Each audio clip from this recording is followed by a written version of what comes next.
અમૃતધારા 27મી 4 ચકલીની વાર્તા। લક્ષ્મીપુર નામનું એક નગર હતું।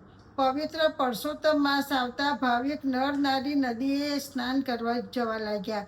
ત્યાં સ્નાન કરી કથા વાર્તા સાંભળી અને એક વડ નીચે બેસીને સત્સંગ કરે, ઉપવાસ, ધારા, પારણ, એકટાણાની વાતો કરે, વ્રતનો મહિમા ગાય। આ વડની એક ડાળ પર 4 ચકલીનો માળો બાંધીને રહેતી હતી। વ્રત મહિમાની વાત સાંભળીને 4 ચકલીઓએ નક્કી કર્યું કે વ્રતના પારખા તો કરવા જ જોઈએ। એક ચકલીએ ઉપવાસનો સંકલ્પ કર્યો, બીજીએ ધારા પાડવા શરૂ કર્યા, ત્રીજીએ એકટાણા લીધા। ત્યારે ચોથી બોલી કે મારે તો કંઈ કરવું નથી, ભગવાનને પેટ આપ્યું છે તો ધરાઈને ખાવું, નાહક ભૂખ્યા શા માટે મરવું।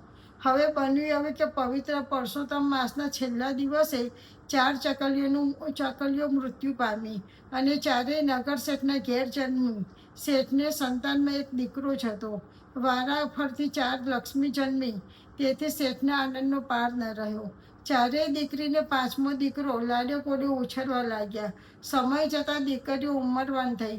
સૌથી મોટી દીકરી રાજાના કુંવરને ગમી, બીજીના લગ્ન એક ધનપતિના પુત્ર સાથે થયા, ત્રીજીને હાટડી ચલાવતો પતિ મળ્યો, ચોથીને મજૂરી કરતો વર મળ્યો। ભાગ્યની વાત છે, ભાગ્યના ભેદને ભગવાન પણ જાણી શકતા નથી। 4 દીકરીઓ પરણીને સાસરે ગઈ।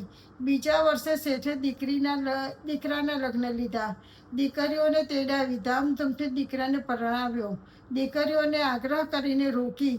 પછી વિદાય વેળા આવી।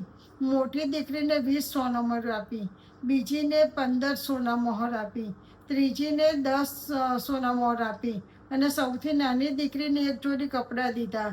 ત્યારે નાની દીકરીની આંખમાં આંસુ આવી ગયા। મોટી દીકરીએ નાનીના આંસુ લૂછતા લૂછતા પૂર્વજન્મની વાત યાદ કરાવી।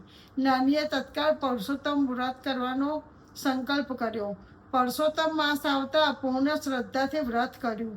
એ વ્રતના પુણ્ય પ્રભાવે અખૂટ સમૃદ્ધિ પ્રાપ્ત કરી। વ્રત ઉપવાસ જે કરે પામે સુખ અપાર, કરે ધારા પારા સુખ ભોગવે સંસાર। એકટાણા જે આદરે સમજે સદા સાર, વ્રત નિયમ જે ના કરે સદાય હાહાકાર। હે પૂર્ણ પુરુષોત્તમ પ્રભુ, જે શ્રદ્ધાથી તમારું વ્રત કરે એને તમે જેવા ફળો છો એવા સૌને ફળજો। જય પરસોત્તમ।